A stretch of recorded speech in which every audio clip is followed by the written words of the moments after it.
పెద్దన్నగా ఉన్నటువంటి ఒంగోలులో పెద్దన్నగా ఉన్నటువంటి బాలినేని శ్రీనివాసరెడ్డి ప్రత్యక్షంగా పరోక్షంగా బూచేపల్లి కుటుంబంతో ఆయనకి ఒక స్నేహపూరిత వాతావరణం అయితే నెలకొని ఉంది. బూచేపల్లి కుటుంబానికి జడ్పీ చైర్మన్ కేటాయించడంతో పాటు వారి కుటుంబాన్ని కూడా రాజకీయాల్లో ఒక ప్రాధాన్యత కల్పిస్తూ దర్శికి రిఫర్ చేయడం జరిగింది.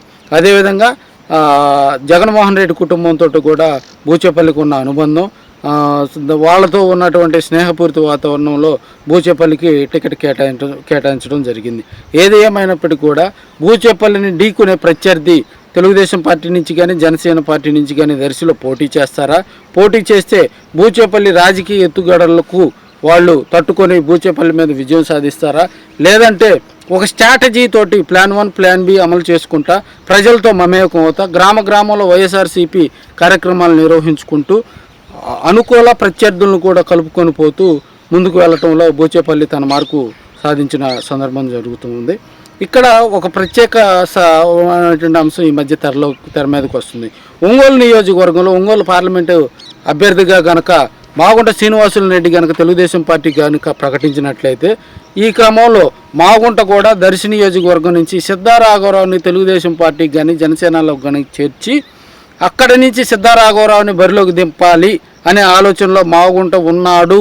అదేవిధంగా ఈ అంశాన్నే తెలుగుదేశం పార్టీకి ప్రధానంగా డిమాండ్గా పెట్టాడు అని కూడా కొంతమంది ఒంగోలు రాజకీయ విశ్లేషకులు చెప్తున్నటువంటి అంశం.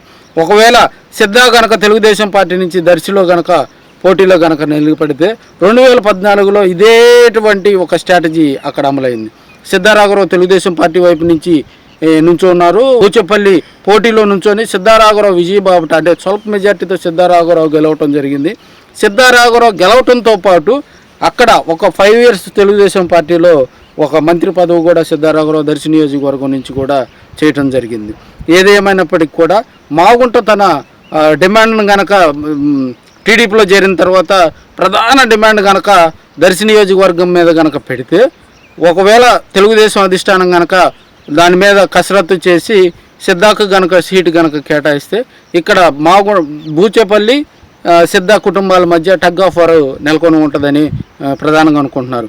బూచేపల్లి సిద్ధా ప్రత్యక్ష పరోక్ష రాజకీయాల్లో కూడా వైసీపీలో ఉన్నప్పటికీ కూడా వారితోటి వీరితోటి వారు మమేకమైన సందర్భాలు దర్శిలో కానీ చేమకుర్తిలో కానీ చాలా తక్కువ చూడాలి. ఎందుకంటే బహిరంగ ప్రదేశాల్లో కానీ ఇతర సేవా కార్యక్రమాల్లో కానీ వాళ్ళంతగా పలకరించుకున్న సందర్భాలు కూడా లేవని చెప్పాలి. ఎందుకంటే వాళ్ళ మధ్య ఉన్నటువంటి వ్యాపార లావాదేవీలు అయితేమి ఇతర అంశాలు కూడా మనం పరిగణలోకి తీసుకోవాలి. ఏది ఏమైనప్పటికీ కూడా 2024లో దర్శిలో ఎవరు పోటీ చేస్తారో ఎవరు గెలుస్తారనేది వెయిట్ అండ్ సీ. మరో వీడియోలో మళ్ళీ కలుద్దాం. అంతవరకు సెలవు. నమస్కారం.